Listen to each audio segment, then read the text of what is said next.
सुप्रभात ओडिशा।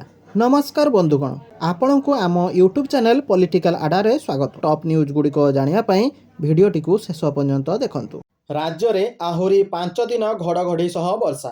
राज्य में आसंता 5 दिन धरी घड़घड़ी और वर्षा पवन सहित कुआपथर वर्षा हेबार संभावना रही। सेहीपरि 7 दिन पर्यंत काँ भा स्थान में वर्षा अनुभूत हेब बोली आंचलिक पाणीपाग विज्ञान केन्द्र निर्देशिका डॉक्टर मनोरमा महांती सूचना देइचंती।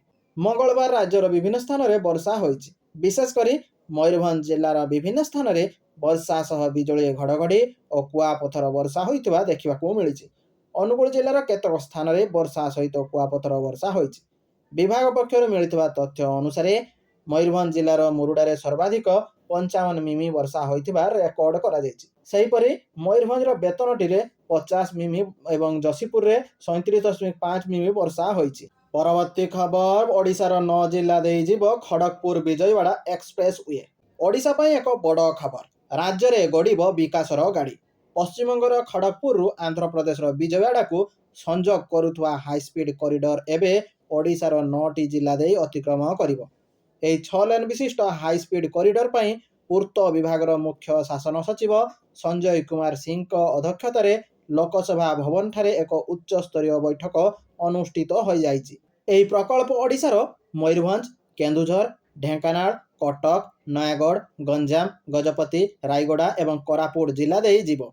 मोट 1102 किलोमीटर विशिष्ट एही एक्सप्रेसवे 522 किलोमीटर केवल ओडिशा रे निर्माण हेबो। परवर्ती खबर दलीय हुईप लक्ष्मण रेखा डेइबा पड़िला भारी। कांग्रेस निलंबित हेले 3 विधायक। राज्यसभा निर्वाचन में दल विरोधी कार्य पड़िला महंगा। क्रॉस भोटिंग पाई दलरू निलंबित हेले 3 विधायक। सान खेमुंडी विधायक रमेश जेना, मोहना विधायक दाशरथी कमांग एवं बारवाटी कटक विधायिका सफिया फिरदौस कांग्रेस निलंबित होइचंती। गतकाली 3 विधायक दलीय हुईप लक्ष्मण रेखा डेई बीजेपी समर्थित प्रार्थी दिलीप राय को भोट देइतिले, जहां परे प्रदेश कांग्रेस श्रृंखला कमिटी तांको विरोध में दृढ़ कार्यानुष्ठान ग्रहण करिछि। परवर्ती खबर पुणी बढ़िला सुना और रूपार दर। आज रही केते मूल्य जानतु। पुणी थरे सुनार एवं रूपार मूल्य रे वृद्धि होइछि। निवेशक माने एही सुना को सुरक्षित निवेश मणुथुबा बेले एबे एही मूल्यवान धातुर दर पुणी बढ़िछि। गतकाली अपेक्षा आज 24 कैरेट सुना दर 10 ग्राम पिछा 1200 टंका वृद्धि पाइछि। तेबे भुवनेश्वर में गतकाली 24 कैरेट सुना 1,57,420 टंका थिबा बेले आज सुना दर 10 ग्राम रो मूल्य 1,58,620 टंका को छुईछि। सेहीपरि 22 कैरेट सुना दर 10 ग्राम पिछा 1,44,300 टंका थिला, जहां आज 1100 टंका बढ़ी 1,45,400 टंका होइछि। परवर्ती खबर एणिकी अंडा उपरे लागिबो एक्सपायरी मोहर। एप्रिल 1 रु लागू हबो नियम। खाउटिंग पई बड़ खबर। एणिकी ताजा अंडा कही खराब अंडा बिकी परिबेनी दकानी। एबे अंडारे लेखा हबो एक्सपायरी डेट। ग्राहक तारीख देखि किणिबे अंडा। एप्रिल 1 रु लागू हेबो एही नियम। उत्तर प्रदेश रे एही नियम लागू होइछि। खाउटिंग सुरक्षा को दृष्टि रखी मुख्यमंत्री योगी आदित्यनाथ एभली पदक्षेप नैचंती। एणिकी यूपी रे सबु अंडारे उत्पादन तिथि एवं एक्सपायरी तारीख मोहर लागिबो। परवर्ती खबर ईपीएफओ 3.0 एबे मात्र 3 दिन रे मिलिबो पीएफ टंका। आसिला बड़ अपडेट जानतु। नुआ सिस्टम सरकार लोकसभा रे ईपीएफओ 3.0 उपरे एक गुरुत्वपूर्ण सूचना शेयर करिसंती।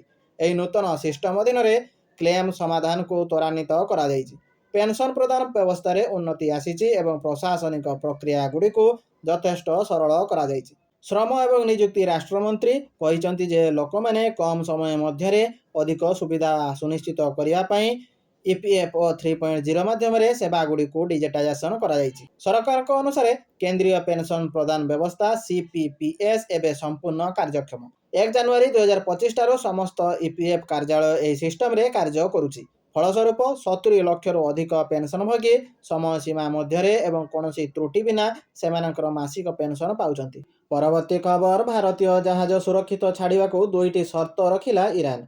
गल्फ अंचल रे जारी रहितिबा युद्ध मध्यरे भारतीय जहाज गुड़िकर सुरक्षित यातायात पई कूटनैतिक स्तर में बड़ धरणर आलोचना आरंभ होइछि। हरमुज प्रणाली देई भारतीय पताकाधारी जहाज गुड़िकर सुरक्षित प्रवेश पई भारत चेष्टा करुथुवा बेले एहार प्रति बदल रे ईरान एक बड़ शर्त रखिछि।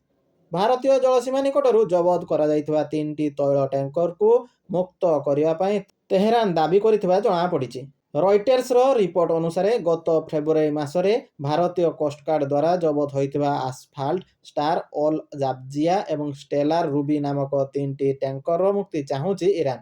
ଏହି ଜାହାଜଗୁଡ଼ିକ ପରିଚୟ ବଦଳାଇ ସମୁଦ୍ର ମଧ୍ୟରେ ବେଆଇନ କାରବାର କରୁଥିବା ଅଭିଯୋଗରେ ମୁମ୍ବାଇ ନିକଟରେ ଅଟକ ରଖାଯାଇଛି। ଜାହାଜ ମୁକ୍ତି ସହ ଇରାନ କେତେକ ଜରୁରୀକାଳୀନ ଔଷଧ ଏବଂ ଚିକିତ୍ସା ଉପକରଣ ମଧ୍ୟ ଭାରତରୁ ମାଗିଥିବା ଜଣାପଡ଼ିଛି।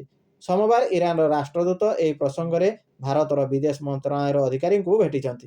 ବର୍ତ୍ତମାନ ଗଲ୍ଫ ଅଞ୍ଚଳରେ 22ଟି ଭାରତୀୟ ଜାହାଜ ଏବଂ 611 ଜଣ ନାବିକ ଫସି ରହିଛନ୍ତି। ସେଥିମଧ୍ୟରୁ 6ଟି ଜାହାଜରେ ଏଲପିଜି ରହିଛି। ଭାରତ ନିଜର 90% ଏଲପିଜି ଆମଦାନୀ ପାଇଁ ଗଲ୍ଫ ଉପରେ ନିର୍ଭର କରୁଥିବାରୁ ଏହି ଜାହାଜଗୁଡ଼ିକର ସୁରକ୍ଷିତ ପ୍ରତ୍ୟାବର୍ତ୍ତନ ଅତ୍ୟନ୍ତ ଜରୁରୀ। ପରବର୍ତ୍ତୀ ଖବର, ଏକୁଟିଆ ପଡ଼ିଗଲେ ଟ୍ରମ୍ପ, ସାହାଯ୍ୟ କରିବାକୁ ସିଧା ସିଧା ମନା କରିଦେଲେ ଏସବୁ ଦେଶ। ଆମେରିକା ରାଷ୍ଟ୍ରପତି ଡୋନାଲ୍ଡ ଟ୍ରମ୍ପ ତାଙ୍କ ସହଯୋଗୀ ଦେଶମାନଙ୍କ ଉପରେ ବର୍ଷିଛନ୍ତି। ସେ କହିଛନ୍ତି ଇରାନ ସହିତ ଚାଲିଥିବା ସଂଘର୍ଷ ମଧ୍ୟରେ ହରମୁଜ ଷ୍ଟ୍ରେଟ୍କୁ ସୁରକ୍ଷିତ ଏବଂ ପୁନଃ ଖୋଲିବାରେ ସାହାଯ୍ୟ କରିବା ପାଇଁ ସେ ଯୁଦ୍ଧ ଜାହାଜ ପଠାଇବାକୁ ଅନୁରୋଧ କରିଥିଲେ, କିନ୍ତୁ ଅଧିକାଂଶ ଦେଶ ମନା କରିଦେଇଥିଲେ। ଆମକୁ କାହାର ଆବଶ୍ୟକତା ନାହିଁ। ଆମେ ବିଶ୍ୱର ସବୁଠାରୁ ଶକ୍ତିଶାଳୀ ରାଷ୍ଟ୍ର। ଆମର ସାମରିକ ଶକ୍ତି ସବୁଠାରୁ ଶକ୍ତିଶାଳୀ। ଟ୍ରମ୍ପ ପ୍ରକାଶ କରିଛନ୍ତି ଯେ ସେ ପ୍ରାୟ 7ଟି ଦେଶ ସହିତ କଥା ହୋଇଛନ୍ତି ସେମାନଙ୍କୁ ତୈଳ ଟ୍ୟାଙ୍କରଗୁଡ଼ିକର ସୁରକ୍ଷିତ ପଥ ସୁନିଶ୍ଚିତ କରିବା ପାଇଁ ଯୁଦ୍ଧ ଜାହାଜ ନିୟୋଜିତ କରିବାକୁ ଅନୁରୋଧ କରିଛନ୍ତି, କିନ୍ତୁ ଜର୍ମାନୀ, ସ୍ପେନ୍ ଓ ଇଟାଲୀ ଭଳି ଦେଶଗୁଡ଼ିକ ସିଧାସଳଖ ମନା କରିଦେଇଛନ୍ତି। ବ୍ରିଟେନ ମଧ୍ୟ ପ୍ରଥମେ 2ଟି ବିମାନ ବାହକ ଯୋଗାଇବାକୁ ମନା କରିଦେଇଥିଲା, କିନ୍ତୁ ଯୁଦ୍ଧ ବନ୍ଦ ହେବା ପରେ ସେମାନେ ଏହାକୁ ପ୍ରଦାନ କରିଥିଲେ। ପରବର୍ତ୍ତୀ ଖବର, ମଧ୍ୟପ୍ରାଚ୍ୟ ଯୁଦ୍ଧର ବଡ଼ ପ୍ରଭାବ, ପେଟ୍ରୋଲ ଡିଜେଲ ନଥିବାରୁ 3 ଦିନ ଅଫିସ ଛୁଟି। ଇରାନ ଏବଂ ଇସ୍ରାଏଲ ଆମେରିକା ମଧ୍ୟରେ ବଢ଼ୁଥିବା ଉତ୍ତେଜନା ଯୋଗୁଁ ବିଶ୍ୱର ପ୍ରମୁଖ ତେଲ ପରିବହନ ମାର୍ଗ ହରମୁଜ ପ୍ରଣାଳୀ ବନ୍ଦ ହୋଇଯାଇଛି। ଏହାର ସିଧାସଳଖ ପ୍ରଭାବ ଏବେ ଶ୍ରୀଲଙ୍କା ଉପରେ ପଡ଼ିବାକୁ ଯାଉଛି। ତେଲର ଅଭାବକୁ ଦୃଷ୍ଟିରେ ରଖି ରାଷ୍ଟ୍ରପତି ଅନୁରାଗ କୁମାର ଦିସାନାୟକେଙ୍କ ସରକାର ଦେଶରେ ଜରୁରୀକାଳୀନ ପଦକ୍ଷେପ ଗ୍ରହଣ କରିଛନ୍ତି। ଆଜି ଅର୍ଥାତ୍ ମାର୍ଚ୍ଚ 18 ତାରିଖ ଠାରୁ ପ୍ରତି ସପ୍ତାହର ବୁଧବାର ଦିନକୁ ସରକାରୀ ଛୁଟି ଭାବେ ଘୋଷଣା କରାଯାଇଛି। ଫଳରେ ସରକାରୀ କର୍ମଚାରୀମାନେ ସପ୍ତାହକୁ ମାତ୍ର 4 ଦିନ କାମ କରିବେ। ଏଥିସହ ସମସ୍ତ ସ୍କୁଲ ଓ ବିଶ୍ୱବିଦ୍ୟାଳୟ ଆଜିଠାରୁ ବନ୍ଦ ରହିବ।